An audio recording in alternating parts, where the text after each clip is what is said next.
ప్రజాస్వామ్యాన్ని బీఆర్ఎస్ నేతలు ఖూనీ చేశారని అసెంబ్లీలో మండిపడ్డారు సీఎం రేవంత్ రెడ్డి. ప్రజలకు స్వేచ్ఛనిచ్చే ప్రజాప్రభుత్వం ఇదన్నారు. కేటీఆర్ మేనేజ్మెంట్ కోటాలో వచ్చారని జోస్యం చెప్పారు. అమరుల కుటుంబాలను ఏనాడూ పట్టించుకోలేదన్నారు సీఎం రేవంత్. వచ్చే 10 ఏళ్లు తామే పరిపాలించబోతున్నామన్నారు సీఎం రేవంత్ రెడ్డి. 6 గ్యారంటీలు అమలు చేసి తీరుతామన్నారు. రోజు 6 గ్యారంటీల్ని సభలో బీఆర్ఎస్ నేతలతో మాట్లాడిస్తామన్నారు సీఎం. పథకాల్లోని గొప్పదనం బీఆర్ఎస్ నేతలకు అర్థం కావాలన్నారు. 6 గ్యారంటీల నుంచి ఎవరూ తప్పించుకోలేరన్నారు సీఎం. రేవంత్ కు పంట బీమా, రైతు బీమాకు తేడా తెలియదన్నారు కేటీఆర్. ఇసుక మాఫియా అంటూ ఇష్టానుసారం మాట్లాడుతున్నారని 2014 నుంచి 2023 వరకు ఇసుకపై 5,000 కోట్ల రూపాయలు వచ్చాయన్నారు. కాంగ్రెస్ హయాంలో ఇసుక ఆదాయం ఎట్టుపోయిందని మండిపడ్డారు కేటీఆర్. కేటీఆర్ తీరు సరిగా లేదన్నారు మంత్రి భట్టి. కాంగ్రెస్ హయాంలో ఎందుకు నీళ్లు లేవు, వివరాలు చెప్పమంటారా అంటూ మండిపడ్డారు. బీఆర్ఎస్ వచ్చిన తర్వాత జనం నీరు తాగలేదా అంటూ భట్టి విక్రమార్క ఆగ్రహం వ్యక్తం చేశారు. పోతిరెడ్డిపాడు విషయంలో సభకు సీఎం రేవంత్ రెడ్డి తప్పుడు సమాచారం ఇచ్చారని రికార్డును సరిచేయాలని చెప్పుకొచ్చారు హరీష్ రావు. పోతిరెడ్డిపాడు ప్రాజెక్టు ఎత్తు పెంచవద్దని కోరామన్నారు. తాము గెలిచి కాంగ్రెస్ కు భిక్ష పెట్టామన్నారు. ఆయన మండిపడ్డారు. తాము పెత్తు పెట్టుకోవడం వల్లే ఆనాడు కాంగ్రెస్ అధికారంలోకి వచ్చిందన్నారు హరీష్ రావు. కాళేశ్వరం ప్రాజెక్టు నిర్మాణంపై సీఎం రేవంత్ రెడ్డి విచారణ కమిటీ ఏర్పాటు చేయడం మంచి నిర్ణయమంటూ అభిప్రాయపడ్డారు. ఎమ్మెల్యే వివేక్ వెంకటస్వామి బీఆర్ఎస్ హయాంలో నిర్మించిన ప్రాజెక్టులపై విచారణ జరగాలని డిమాండ్ చేశారు. ఆయన ఇందిరమ్మ రాజ్యంలోనే సామాజిక న్యాయం జరిగిందన్నారు మంత్రి శ్రీధర్ బాబు. పేదల భూములు, ఇళ్ల పోడు భూములు అన్నీ కూడా ఇందిరమ్మ రాజ్యంలోనే వచ్చాయని చెప్పారు. ప్రజల తీర్పు చూసైనా ప్రతిపక్షం రియలైజ్ కావాలని శ్రీధర్ బాబు జోస్యం చెప్పారు.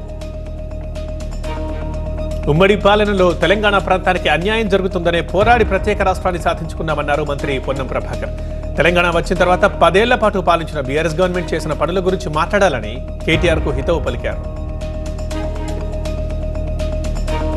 కాంగ్రెస్ ఎన్నికల్లో ఇచ్చిన హామీలన్నీ అమలు చేయాలంటే ఏడాదికి 3,10,000 కోట్లకు పైగా ఖర్చవుతుందన్నారు ఎంఎం అక్బరుద్దీన్ ఓవైసీ. కేవలం 6 గ్యారంటీల అమలుకే 2,16,000 కోట్లు కావాలన్నారు. ఈ డబ్బులన్నీ ఎక్కడి నుంచి తీసుకొచ్చి అమలు చేస్తారని అసెంబ్లీ వేదికగా ప్రశ్నించారు అక్బరుద్దీన్ ఓవైసీ. అసెంబ్లీలో గవర్నర్ ప్రసంగంపై ధన్యవాద తీర్మానాన్ని ప్రతిపాదించారు పరిగి ఎమ్మెల్యే రామ్మోహన్ రెడ్డి. కాంగ్రెస్ సర్కార్ ప్రజలందరికీ న్యాయం చేస్తుందన్నారు.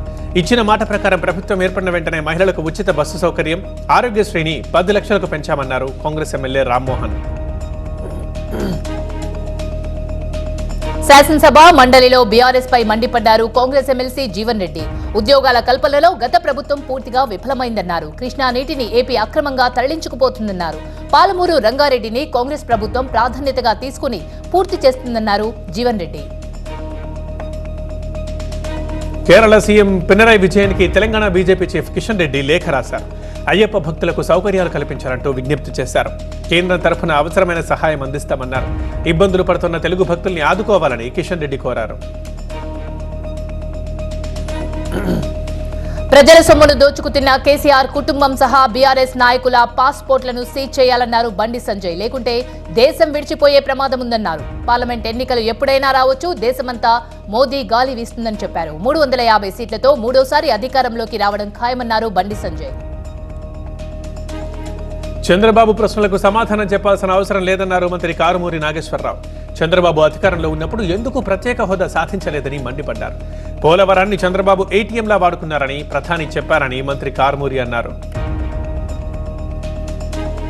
చంద్రబాబుపై మండిపడ్డారు మంత్రి మేరుగ నాగార్జున. టీడీపీ హయాంలో ఎన్ని ఉద్యోగాలు భర్తీ చేశారో చెప్పాలన్నారు.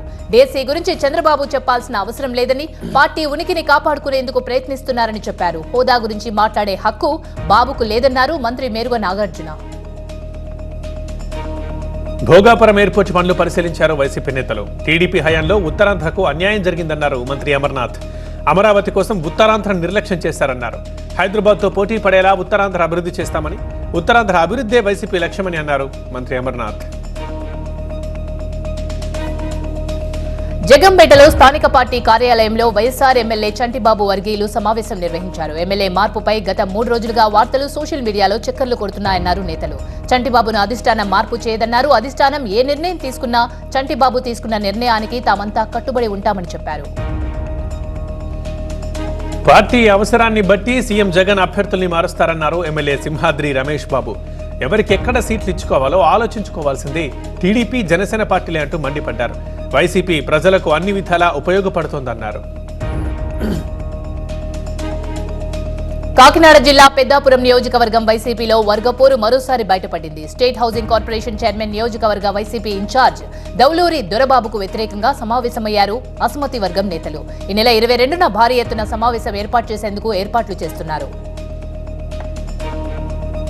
నంద్యాలలో టీడీపీ నియోజకవర్గం విస్తృత స్థాయి సమావేశం నిర్వహించారు టీడీపీ నేతలు. నంద్యాల టీడీపీ విజయం కోసం ప్రతి ఒక్కరూ కృషి చేయాలంటూ పిలుపునిచ్చారు. ఈ సమావేశానికి మాజీ ఎమ్మెల్యే భూమా బ్రహ్మానందరెడ్డి ఆయన అనుచరులు గైర్హాజరయ్యారు. దీంతో భూమా బ్రహ్మానందరెడ్డి వ్యవహారం టీడీపీలో చర్చనీయాంశంగా మారింది.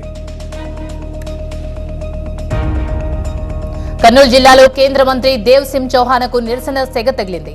నిధులు విడుదల చేయాలంటూ అడ్డుకున్నారు కొడుమూరు సర్పంచ్లు. దీంతో పలువురిని అరెస్ట్ చేసి పోలీస్ స్టేషన్కు తరలించారు పోలీసులు. నంద్యాల జిల్లా నందికొట్కూరులో అంగన్వాడీ వర్కర్లు సమ్మెకు మద్దతు తెలిపారు. మాజీ ఎమ్మెల్యే బైరెడ్డి రాజశేఖర్ రెడ్డి అంగన్వాడీ వర్కర్లు రాజీనామా చేసి ఉపాధి హామీ పథకం పనికి పోవడం మేలన్నారు బైరెడ్డి. మళ్లీ గెలిస్తే కలెక్టర్లకు టీచర్లకు 5,000 జీతాలు ఇస్తాడేమో ఈ జగన్ అంటూ జోస్యం చెప్పారు. టీడీపీకి అసలు అభ్యర్థులే లేరన్నారు మంత్రి ఆదిమూలపు సురేష్. గతంలో టీడీపీ అధినేత చంద్రబాబు కూడా ప్రకాశం నియోజకవర్గాన్ని మారిన విషయాన్ని గుర్తుంచుకోవాలన్నారు. ముందస్తు ఎన్నికలు వస్తాయన్న దానిపై సమావేశంలో బ్రీఫింగ్ ఇచ్చారు మంత్రి. 175 స్థానాల్లో విజయం సాధిస్తామని చెప్పారు. ఎన్టీఆర్ జిల్లా ప్రసాదంపాడులో టీడీపీ నేత నర్సయ్య ఇంటిపై దాడిని ఖండించారు గన్నవరం టీడీపీ ఇన్ఛార్జ్ యార్లగడ్డ వెంకట్రావు. కారు అద్దాలు పగలగొట్టినంత మాత్రాన టీడీపీ నాయకుల ఆత్మస్థైర్యాన్ని దెబ్బతీయలేరని చెప్పారు. విజయవాడ సిపిని కలిశారు యార్లగడ్డ వెంకట్రావు వర్గం. కారు దాడి ఘటనపై సిపికి ఫిర్యాదు చేశారు.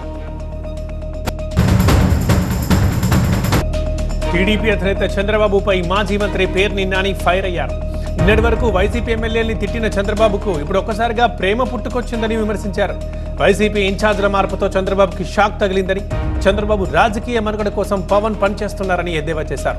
పవన్ చేస్తోంది రాజకీయ వ్యాపారమే అంటూ పేరుని ప్రస్తావించడం హాట్ టాపిక్ అయింది.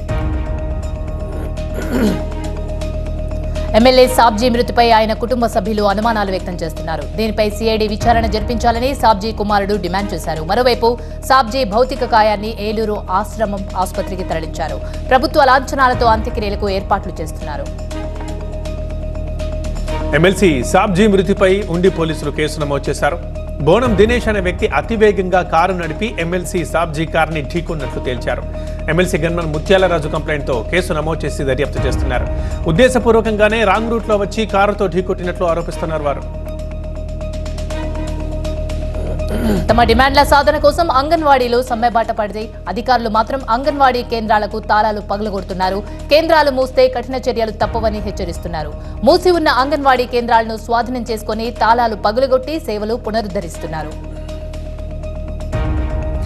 నంద్యాల జిల్లా కోవెలకుంటలో అంగన్వాడీ వర్కర్స్ రాస్తారోకో చేపట్టారు. సిఐటియు జిల్లా అధ్యక్షులు సుధాకర్, ఏపీ అంగన్వాడీ వర్కర్స్ జిల్లా నాయకురాలు వెంకటలక్ష్మి ఆధ్వర్యంలో కళ్ల గంతలు కట్టుకుని నిరసన తెలిపారు. అంగన్వాడీ వర్కర్స్ డిమాండ్స్ వెంటనే పరిష్కరించాలంటూ నినాదాలు చేశారు. జగిత్యాల జిల్లా ధర్మపురిలో బీఆర్ఎస్ సమన్వయ కమిటీ సమావేశంలో మాజీ మంత్రి అభిమానులు కన్నీరు పెట్టుకున్నారు. ఎన్నికల్లో ఓటమి తర్వాత ఏర్పాటు చేసిన సమావేశంలో కొప్పుల అభిమానులు కంటతడి పెట్టారు. తమను నేతను గెలిపించుకోలేక పోయామంటూ మహిళా కార్యకర్తలు కొప్పులను పట్టుకుని కన్నీటి పర్యంతమయ్యారు. నిర్మల్ జిల్లా ఖానాపూర్ మండలానికి చెందిన 200 ఆటోలతో భారీగా ర్యాలీ చేపట్టారు నవయువ ఆటో యూనియన్. రాష్ట్ర ప్రభుత్వం ఉచిత బస్సు ప్రయాణంతో తమ కుటుంబాలు రోడ్డు మీద పడుతున్నాయని, తమకు న్యాయం చేయాలని, తమ డిమాండ్లు పరిష్కరించాలని తహసీల్దార్కు వినతి పత్రం ఇచ్చారు.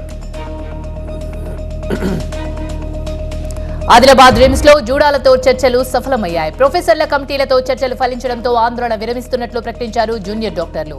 ఆత్మరక్షణ కోసమే దాడి చేశామని, తమపై కేసులు విరమించుకోవాలన్నారు విద్యార్థులు. కర్నూలు ఓల్డ్ సిటీకి చెందిన మహిళను దొంగతనం కేసులో అరెస్ట్ చేశారు పోలీసులు. ఆమెను రిమాండ్ నిమిత్తం కర్నూలు జైలుకు తరలించారు. అయితే అమ్మను చూడాలని, అమ్మతో మాట్లాడాలని వెక్కి వెక్కి ఏడుస్తున్న చిన్నారిని చూసిన అందరి కళ్ళల్లో నీళ్లు తిరిగాయి. అధికారులు ఆ తల్లిని మరోసారి బయటకు పిలిపించి కూతుర్ని కల్పించారు.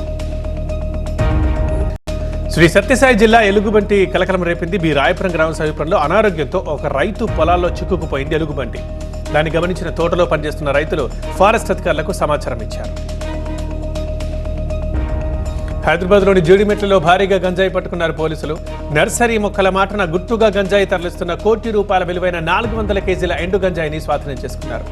రాజమండ్రి నుంచి మహారాష్ట్రకు తరలిస్తున్న మధ్యప్రదేశ్కు చెందిన బబ్లు, గోవింద్లను అరెస్ట్ చేశారు పోలీసులు. ప్రపంచంలో అత్యంత ఖరీదైన అరుదైన జాతి కుక్క కాకసియాన్ షెఫర్డ్ డాగ్ హైదరాబాద్ మియాపూర్లో సందడి చేసింది.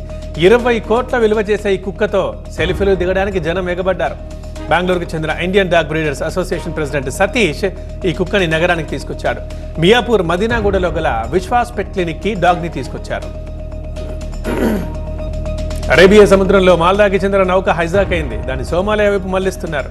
అయితే మాల్దా నౌక నుంచి భారత్ ఈ హైజాకింగ్ గురించి సమాచారం అందింది. దీంతో భారత నేవీ ఈ హైజాక్ అయిన షిప్ ని ట్రాక్ చేస్తోంది. వెంటనే భారత గస్తీ విమానం ఆ ప్రాంతానికి వెళ్లిందని చెబుతున్నారు. భారత యుద్ధ నౌక అటుగా వెళ్తోందని నేవీ చెబుతోంది. కాంగ్రెస్ పార్టీని తిడుతూ ఓట్లు సంపాదించడానికి ప్రయత్నించడమే బీజేపీకి తెలిసిన పని అంటూ మల్లికార్జున్ ఖర్గే విమర్శించారు. పార్లమెంట్లో దాడిపై చర్చించడానికి హోంమంత్రి అమిత్ షా సభకు రావడం లేదని తప్పుబట్టారాయన. సభ సజావుగా సాగడానికి బీజేపీ సిద్ధంగా లేదన్నారు. ఇది ప్రజాస్వామ్యానికి మంచిది కాదన్నారు. పార్లమెంట్లో దాడికి కారణం దేశంలో నిరుద్యోగమే అని కాంగ్రెస్ ఎంపీ రాహుల్ గాంధీ ఆరోపించారు. దేశంలో ప్రధాన సమస్య నిరుద్యోగమే అన్నారు ఆయన. ప్రధాని మోదీ విధానాల వల్ల దేశంలో యువతకు ఉద్యోగాలు లభించడం లేదన్నారు. పార్లమెంటు లోపల దాడికి కారణం నిరుద్యోగం, ధరలు పెరగడమే అని అన్నారు ఆయన. పార్లమెంట్లో దాడికి మాస్టర్ మైండ్ అయిన లలిత్ జా సోషల్ మీడియా పోస్ట్ కీలకంగా మారింది. ఇండియాకు, భారత్ కు కావాల్సింది ఒక బాంబ్ అంటూ అతడు అక్టోబర్ 26న సోషల్ మీడియాలో పోస్ట్ రావడాన్ని ఢిల్లీ పోలీసులు స్పెషల్ సెల్ చెబుతోంది. నిరంకుశత్వం, అన్యాయం, అరాచకత్వానికి వ్యతిరేకంగా ఒక బలమైన గొంతుక కావాలంటూ లలిత్ జా బెంగాలీలో రాసుకున్నారు. భారత ఏకత్వాన్ని ప్రశ్నించడం సరికాదంటూ ద్రవిడ పార్టీలను ఉద్దేశించి రక్షణ మంత్రి రాజ్నాథ్ సింగ్ వ్యాఖ్యానించారు. దేశానికి విఘాతం కలిగించే ఈ ధోరణిని ప్రధాని మోదీ అరికడుతున్నారని చెప్పారు. చెన్నైలో తిరుమురై తిరువిళ ఉత్సవంలో పాల్గొని వ్యాఖ్యలు చేశారు. ఈ దేశ సాంస్కృతిక ఐక్యతని ప్రధాని మోదీ పరిరక్షిస్తున్నారని గుర్తు చేశారు. దూరదృష్టి గల ప్రధాని మోదీ ఈ దేశాన్ని భౌతికంగా, భావోద్వేగంగా కలిపి ఉంచుతున్నారని వివరించారు రాజ్నాథ్ సింగ్. 26 ఏళ్లుగా కలిసి నడుస్తున్న భారత్, ఒమన్ దేశాలు త్వరలోనే సమగ్ర ఆర్థిక భాగస్వామి ఒప్పందంపై సంతకాలు చేస్తామని ప్రధాని మోదీ అన్నారు. ఇప్పటికే 2 దేశాల చర్చల్లో పూర్తయ్యాయని చెప్పారు. ఒమన్ సుల్తాన్ అయిన హైమత్తో ప్రధాని మోదీ నేతృత్వంలో బృందం చర్చలు జరిపారు. అలాగే గత నెలలో T20 ప్రపంచ కప్ కు ఒమన్ అర్హత సాధించిందని చెబుతూ ఆ దేశానికి మోదీ కంగ్రాట్స్ చెప్పారు.